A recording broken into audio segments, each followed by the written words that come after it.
तो औषधि कल्प वन के अंदर आज हम जिस रस की बात करेंगे उसका नाम है इच्छा भेदी रस।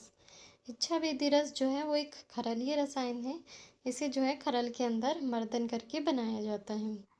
इच्छा भेदी रस इसे क्यों कहा जाता है? क्योंकि ये हमारी इच्छा के अनुसार भेदन या विरेचन करवाता है।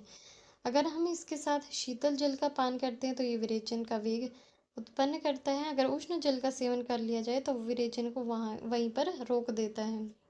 तो इसके इंग्रेडिएंट्स क्या क्या रहते हैं? शुंठी मरीचम संयुक्तम। शुंठी और मरीच दोनों रहेंगी। इम्पोर्टेंटली यहाँ पर पिपली नहीं है। बाकी दोनों द्रव्य हैं त्रिकटु की। ये दोनों ही जो है आम का पाचन करते हैं और अग्नि का दीपन करते हैं।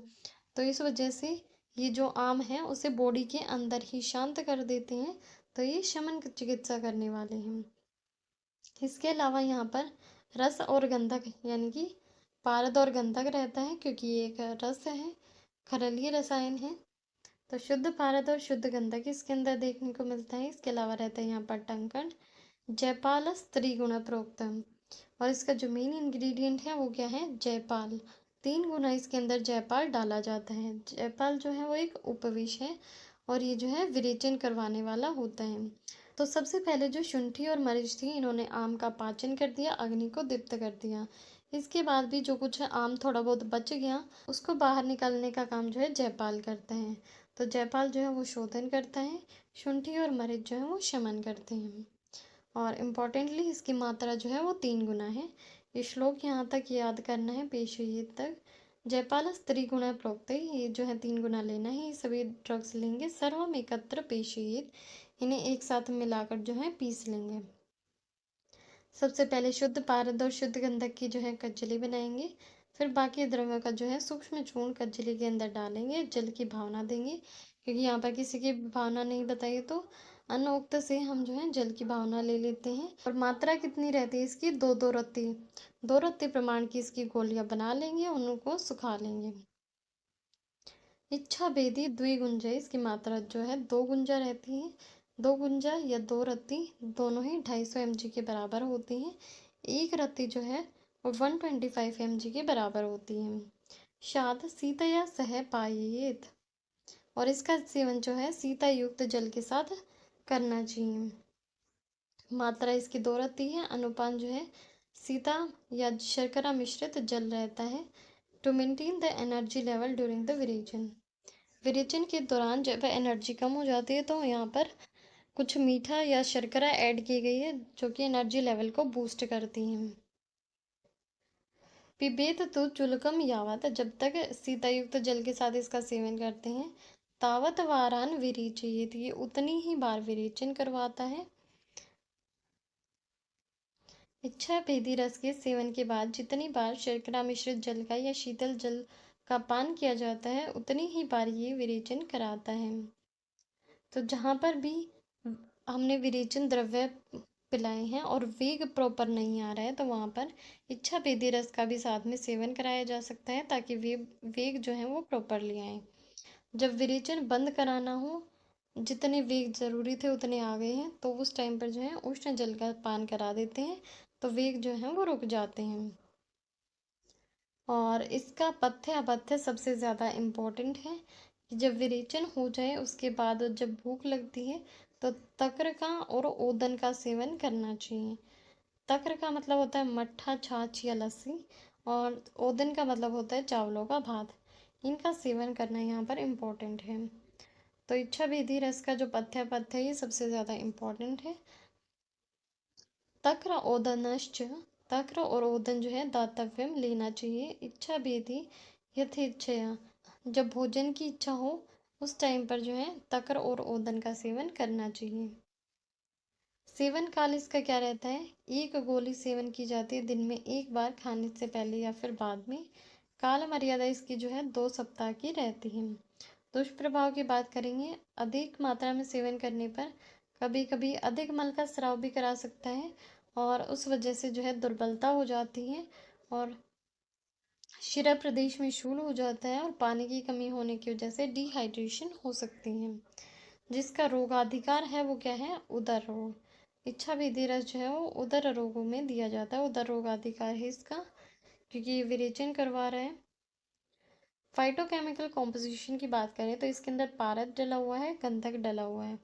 तो पारद हो गया मरकरी, गंधक हो गया हमारा सल्फर। टंकन जो है वो बोरोन का एक कंपाउंड है, तो बोरिक एसिड हम यहाँ पर लिखेंगे।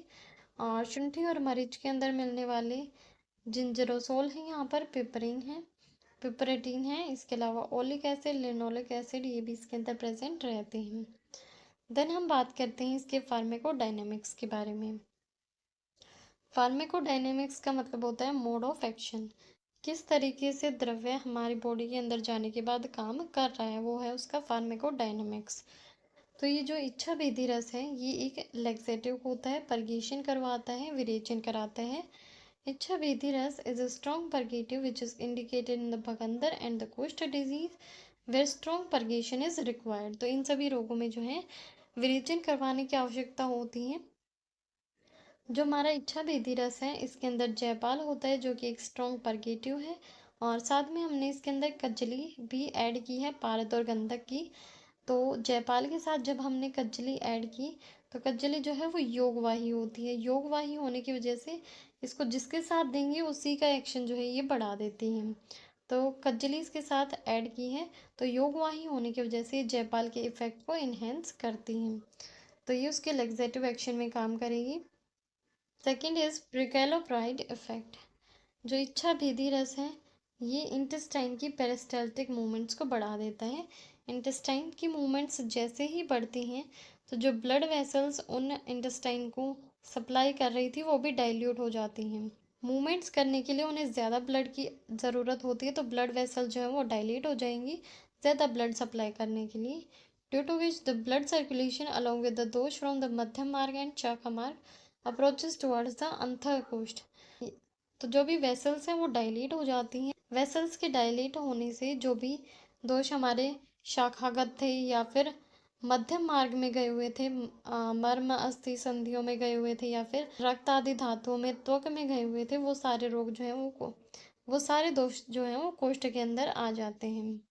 तो कोष्ठ में आने के बाद जो है उनका विरेचन जो है इच्छा भेदी रस से कराया जाता है। Hence the fluid parts get absorb by the intestine. दोषों के अंदर जो भी फ्लूइड पार्ट होगा वो इंटेस्टाइन से एब्जॉर्ब हो जाएगा, और जो बचा हुआ पार्ट है वो विरेचन के द्वारा बाहर निकाल दिया जाता है। Yellowish watery stool passes which ultimately leads to koshtha शुद्धि।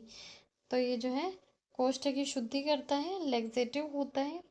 Third is anti inflammatory. In case of shotha यानी कि स्वेलिंग के केस में Ichchha Bhedi Ras helps by removing the excess of the fluid content. Fluid content जो है उसका एब्जॉर्प्शन करा देता है और उसी की वजह से एंटी इन्फ्लेमेटरी इफेक्ट दिखाता है। तो इन्फ्लेमेशन में जो भी वहाँ पर फ्लूइड भरा हुआ था उसके एब्जॉर्प्शन करा देगा, इन्फ्लेमेशन को रिड्यूस कर देगा। Fourth is respiratory support. Ichchha Bhedi Ras is indicated in the conditions like kasa and shwasa. In kasa shwasa there is accumulation of the kapha dosha in the chest. Chest के अंदर जो है कफ दोष एक्यूमुलेट हो जाता है जिसकी वजह से प्राणवायु जो है ऑब्स्ट्रक्ट हो जाती है। प्राणवायु ऑब्स्ट्रक्ट होने की वजह से अच्छे से सांस नहीं आ पाती, अस्थमैटिक कंडीशंस हो सकती हैं। Ichchha Bhedi Ras by strong purgation reduce the fluid content of the kapha dosha. कफ दोष के फ्लूइड कंटेंट को कम करेगा जिसकी वजह से प्राणवायु का जो ऑब्स्ट्रक्शन है वो दूर हो जाता है, सिम्टम्स जो हैं वो कम हो जाते हैं। बेसिकली इसके अंदर शुंठी और मरीच भी डली हुई हैं जो कि आम का पाचन करेंगी। स्रोतों में चिपके हुए कफ दोष को भी ये बाहर निकालती हैं। जो मरीच है वो प्रमाथी होती हैं, स्रोतों में और चिपके हुए कफ दोष को भी ये बाहर निकालती है, तो इस वजह से भी इसका रेस्पिरेटरी सपोर्ट रहता है। देन इसके रिसर्च अपडेट्स की बात करें तो स्टैंडर्डाइजेशन की इसके पैरामीटर्स बता रखे हैं कि इसके अंदर ऐश वैल्यू कितनी रहती है, एसिड सोल्यूबल ऐश कितनी रहती है, एल्कोहल सोल्यूबल एक्सट्रैक्टिव कितना है, वाटर सोल्यूबल एक्सट्रैक्टिव कितना है, ये सारी वैल्यूज इसमें दी गई हैं, आप पढ़ सकते हैं। सेकंड, यहाँ पर एक स्टडी की गई है, analytical study of the toxic principle in the self prepared and marketed samples of the Ichchha Bhedi रस। कि खुद से बनाए हुए सैंपल कितने प्योर हैं, मार्केटेड सैंपल्स कितने प्योर हैं। तो इसके अंदर जो सेल्फ प्रिपेयर्ड वाले थे उसके अंदर जो कंटेंट्स हैं वो ज़्यादा बेटर क्वालिटी में बताए गए हैं, उनका इफेक्ट भी जो है अच्छा देखने को मिला है। The variability in the percentage of mercury and sulphur found in all the marketed samples shows ununiformity of the concentration of the ingredients of the marketed samples। किसी में पारद और गंधक की मात्रा कम है, किसी में ज़्यादा है। और कई बार देखा भी गया है कि जयपाल जो है वो अच्छे से शोधन नहीं किया जाता और वो एक विष द्रव्य है, तो वो शरीर के लिए हानिकारक हो सकता है। और जबकि जो सेल्फ प्रिपेयर्ड शुद्ध इच्छा भेदी रस है, उसके अंदर ऐसी भी कोई भी चीज़ नहीं होती है। उसके अंदर जो कंपाउंड्स हैं वो भी लिमिट्स में मिले हैं, जितना उन्होंने बताया है उतनी ही क्वांटिटी में उसको डाला गया है। So after observing the result of the physico-chemical analysis of the 5 samples of the Ichavedi Ras, it can be concluded that self-prepared medicine made according to the text are superior to the market preparations। तो self prepared वाली इनसे ज़्यादा better होती हैं। बाकी भी हम पढ़ सकते हैं। एक लास्ट स्टडी क्या हुई है, अ comparative clinical study of the तीक्ष्ण विरेचन कर्म ऑफ द स्नोही शीर भावित कुटकी चूर्ण and Ichchha Bhedi Ras with special reference to the krura koshthi individuals.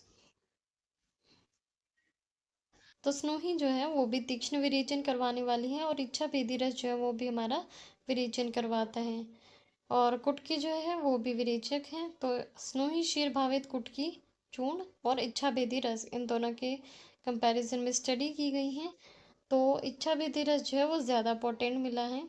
It provides much better results in showing the सम्यक विरेचन लक्षण। सम्यक विरेचन के लक्षण इसमें जो है इजीली आ जाते हैं, जैसे कि शरीर के अंदर लघुता आ जाती है, ऊर्ज अग्नि अग्नि जो है वो दीप्त रहती है।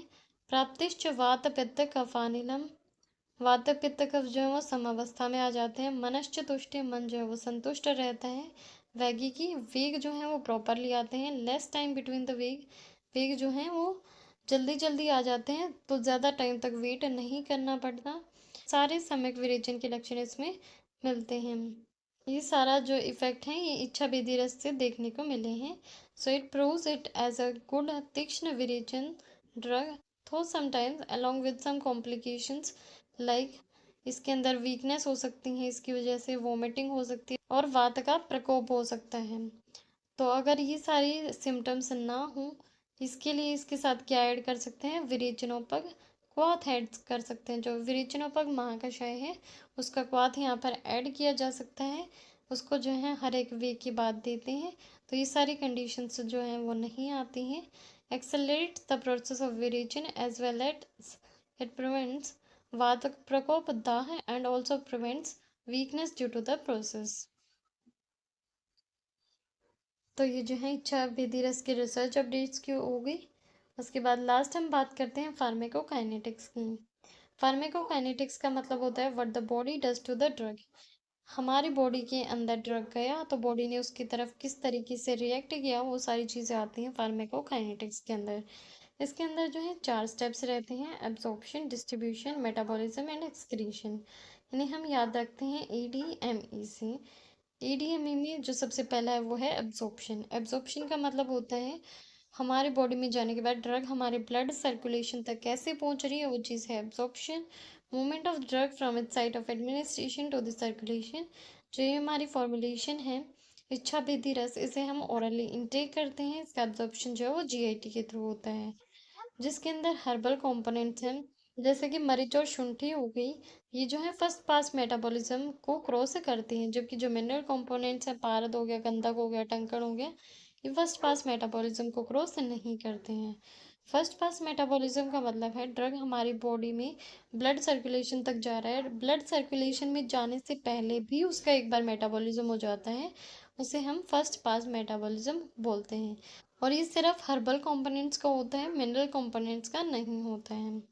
Second step is distribution. Distribution का मतलब है movement of drug from the blood stream to the tissues और द टारगेट ऑर्गन्स। जहाँ पर ड्रग ने हमारा काम करना है, ये रस जो है बेसिकली उधर के ऊपर काम कर रही है, गैस्ट्रोइंटेस्टाइनल जो ऑर्गन्स है हमारी, उनके ऊपर काम कर रही है। तो ये जो है अपने टारगेट ऑर्गन्स तक किस तरीके से पहुंचेगी, ब्लड के थ्रू पहुंचेगी। ब्लड के अंदर जो प्लाज्मा प्रोटीन्स हैं उनके साथ ये बाइंड कर जाएगी। जिसके अंदर एसिडिक कंपोनेंट होंगे वो एल्ब्यूमिन के साथ बाइंड करेंगे, जो बेसिक कंपोनेंट्स होंगे वो ग्लाइकोप्रोटीन्स के साथ बाइंड करेंगे। और क्योंकि ये एक हार्बोमिनरल ड्रग है, तो इसकी प्रोटीन के साथ बाइंड करने की एफिनिटी जो है वो मैक्सिमम रहती है। और प्रोटीन के साथ ये टाइटली बाउंड हो जाती है। टाइटली बाउंड होने की वजह से इसका रिलीज बॉडी में स्लोली होता है। स्लो रिलीज होगी तो ये लॉन्ग टाइम तक बॉडी में अपना इफेक्ट दिखाती रहती है। थर्ड स्टेप इज मेटाबॉलिज्म और द बायो ट्रांसफॉर्मेशन। इसका मतलब होता है process of biochemical alteration of drug. Drug के अंदर जो नॉन पोलर कंपोनेंट्स हैं उन्हें पोलर में कन्वर्ट कर दिया जाता है ताकि किडनी उन्हें इजीली एक्सक्रीट आउट कर सकें। तो किडनी जो है वो पोलर कंपोनेंट्स को ही एक्सक्रीट आउट करती है और उन्हें पोलर में कन्वर्ट करने का जो प्रोसेस है वो मेटाबॉलिज्म कहा जाता है। मेटाबॉलिज्म जो है वो डिस्ट्रीब्यूशन के बाद होता है। ड्रग ने अपना सारा काम कर लिया, उसके बाद वो जो है लीवर में आती हैं। लीवर जो है उसका मेटाबॉलिज्म कर देता है। Metabolism occurs primarily in the liver where the active ingredients may be converted into the unutilized compounds or the drugs. जो हर्बल कंपोनेंट होंगे उनका होगा फेज 1 मेटाबॉलिज्म और मिनरल कंपोनेंट्स का होगा फेज 2 मेटाबॉलिज्म। फेज 1 मेटाबॉलिज्म के अंदर जो टोटली नॉन पोलर कंपाउंड्स हैं उन्हें पोलर में कन्वर्ट किया जाता है। फेज 2 मेटाबॉलिज्म उनका होता है जो कि कुछ अमाउंट में पोलर होते हैं। जो मिनरल कंपोनेंट्स हैं वो स्लाइटली पोलर होते हैं, उन्हें जो है हाईली पोलर में कन्वर्ट किया जाता है सेकेंड फेज मेटाबॉलिज्म में। लास्ट स्टेप आता है यहाँ पर एक्सक्रीशन। एक्सक्रीशन जो है वो मेनली यूरिन और फीसिस के थ्रू होता है। हर्बल मेटाबोलाइट जो होंगे उनका एक्सक्रीशन होगा यूरिन के थ्रू, और जो मिनरल मेटाबोलाइट्स होंगे उनका एक्सक्रीशन होता है बाइल और फीसिस के थ्रू। तो इसी के साथ इच्छा भेदी रस भी जो है वो हमारा कंप्लीट हो जाता है।